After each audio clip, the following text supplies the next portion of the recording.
अगला है, एक दूसरे के सुख दुख में खड़े रहना, तीज त्यौहार में सहभागी होना इनका स्वभाव बन गया था। गजानन के छोटे भाई का विवाह होने वाला था। रामदास ने गजानन से कहा, वह मेरा भी छोटा भाऊ है। भाऊ मतलब भाई। उसके लगन की सारी व्यवस्था माझी ही होगी। लगन मतलब बच्चों शादी, व्यवस्था मतलब इंतजाम, माझी मतलब मेरी होगी। गजानन की उसकी मराठी सुनकर गजानन रामदास भैया की मराठी भाषा सुन करके हंस पड़े, बोले, लगीन मुंबईत नाही रत्नागिरीला आहे। रामदास रत्नागिरी जाने के लिए तैयार हो गए। 10 दिन की छुट्टी मांगने के लिए सुपरवाइज़र के ऑफिस में गए।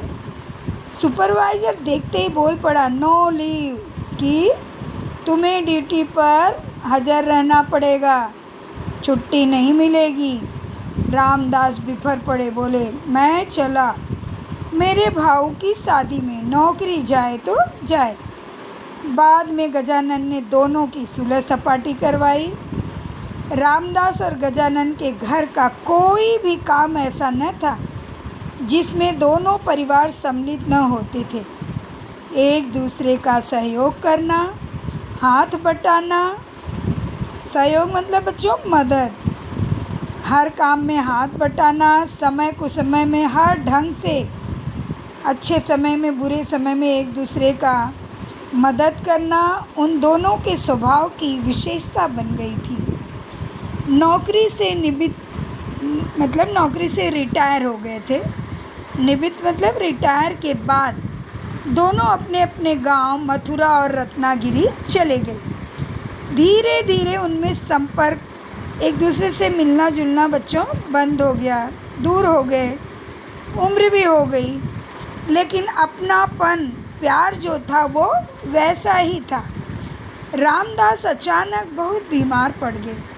उन्हें आज गजा भाऊ की बहुत याद आ रही थी। अचानक दरवाजे पर आवाज़ सुनाई पड़ी, राम भैया कुठे आहेस तू? रामदास को अपने कानों पर विश्वास नहीं हुआ। सामने देखता है कि सिर पर साफा बांधे गजानन खड़े हैं। रामदास के शरीर में एकाएक उत्साह आ गया, ताजगी भर गई। बच्चों, दोस्ती एक ऐसी चीज़ ही होती है जो अपने दोस्त को देखते ही जिंदा हो जाती है। उठकर वह गजा भाव से लिपट गए। बहुत देर तक दोनों की आंखों में प्रेमाश्रु झरते रहे। दोनों एक दूसरे के गले लिपट कर रोते रहे। गजानन बोले, मथुरा आया था, सोचा यह सुदामा अपने मित्र कृष्ण से मिलता चले। दोनों पुनः एक दूसरे से लिपट गए। रामदास ने गजानन को 1 सप्ताह के लिए अपने घर पर ही रोक लिया। नई पुरानी सुख दुख की बातें चलती रही। बेटे ने दोनों को मथुरा वृंदावन के दर्शन करवाए। अंत में बड़े रूधे गले से रामदास ने गजानन को विदा किया। रूधे मतलब रोते हुए, दुख से उनको विदा की।